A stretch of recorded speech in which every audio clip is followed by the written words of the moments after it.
At tara, samahan niyo ako magtanim ngayon ng pan. Tuturo ko sa inyo paano yung tamang pagtatanim ng ubas. Kuha muna tayo ng punla natin na itatanim. Wine grapes itatanim natin ngayon, yung Cabernet Franc.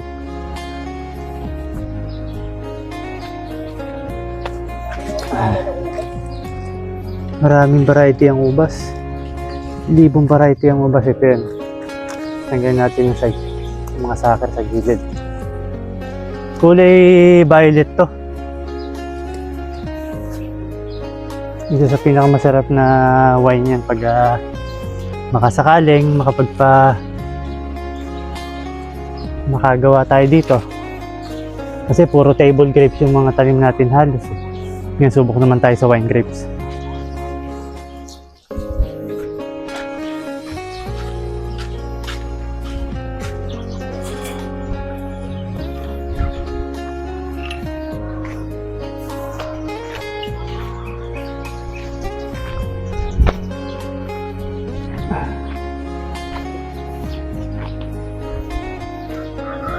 Ito natin itatanim. Itong bed na to, siguro mga 2 buwan na ngayon.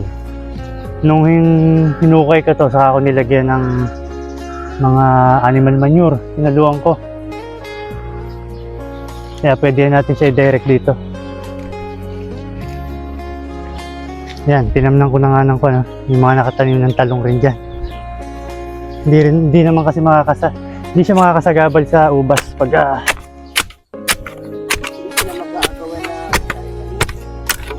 hindi sila magkukuhan. Ayan, may mga nakalagay sa ilalim, may mga sanga ng puno.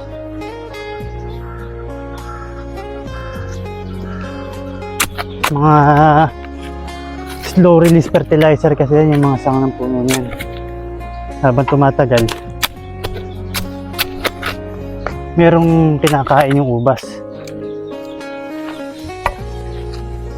Tignan natin kung ano itsura ng ugat nitong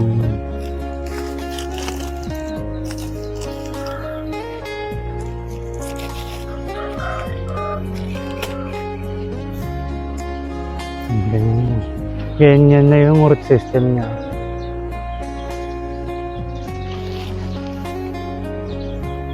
Ganyan lang.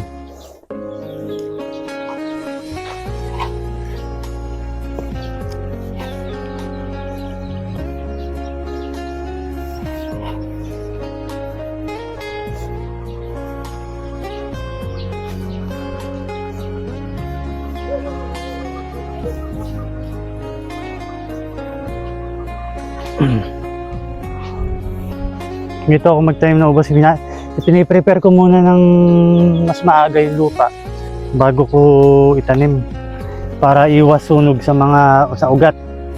Pagka kasi sinabay ko minsan, tapos idadirect nyo kung saan yung hinukay, kung saan nyo inilagay yung pataba. Pag nabulok kasi yung pataba na yun, nag-iinit, yun yung sumusunog sa ugat, kaya namamatay yung halaman.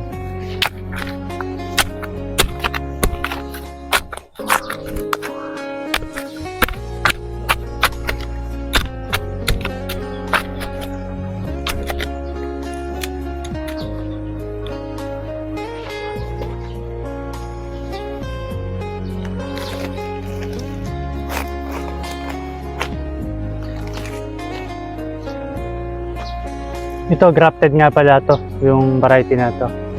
Ang rootstock niya katawba. Huwag nyo, pag grafted ang tanim nyo, huwag nyo ibabaon yung graft union sa lupa. Kinakailangan, kung ito yung graft union, kahit hanggang dito lang kayo. Kahit mabaon lang yung pinaka-lupa na to, okay na yan. Doon naman sa mga binaba, ginagawa nila, ititimbon nila na medyo mataas, tapos pinapatong lang nila yung seedlings. Kung saan ang babaon kasi yung ugat nun, pag habang tumatagal, siya na mismo yung magbabaon sa sarili niyang ugat. Mas matibay sa tubig sa baha yung ganun. Kasi yung mismong puno niya mataas.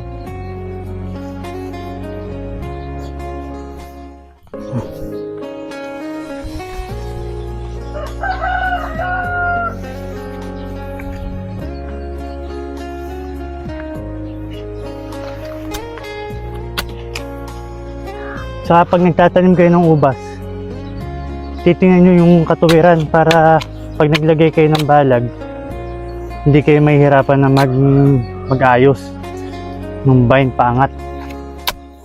Saka ito nga pala, naka-drip irrigation na to para hindi na nahihirapan magdilig. Ito kasi mas malalim ang basa nito pag ito pinaandar nyo. Dahan-dahan siyang pumapatak pero malalim yung baon niya. Kumpara dun sa didiligan nyo ng manual na hose na halos ibabaw lang yung nababasa. Sa kakainaman nito, matipid sa trabaho. Isang bukas mo lang nung gripo, okay na.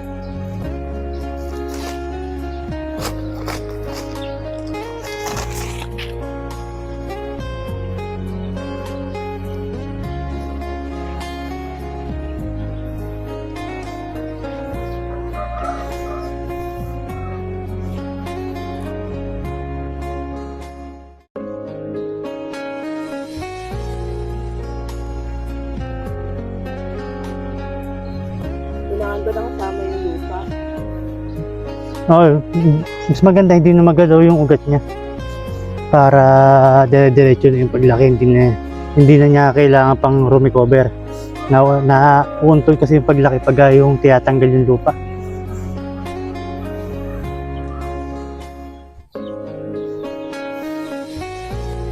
Pag nagtanggal ka ng lupa ng seedlings, kailangan tanggalin mo rin yung dahon.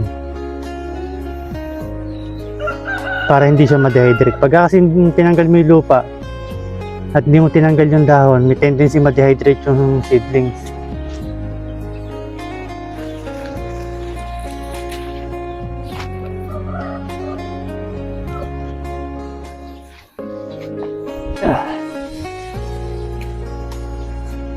May katakatabi siyang mga talong. Oh. Ang grapes kasi pwede mong tamnan ng gulay sa paligid yan. Hindi natin tanggalin yung kamote, sayang.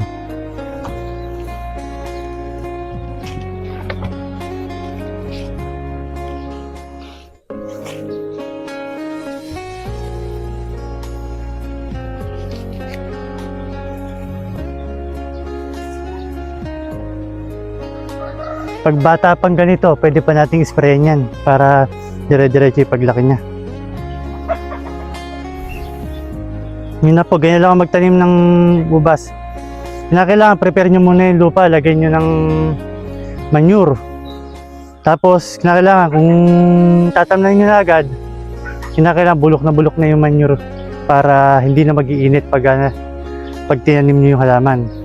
Kung sariwa naman yung nilagay nyo, at least mga 2 to 3 months bago nyo tanim. Yung seedlings nyo, lagay nyo muna sa malaking seedling bag para habang binubulok nyo yung nilagay nyo pataba doon sa tatamnan nyo ng ubas, lumalaki na rin yung seedlings nyo.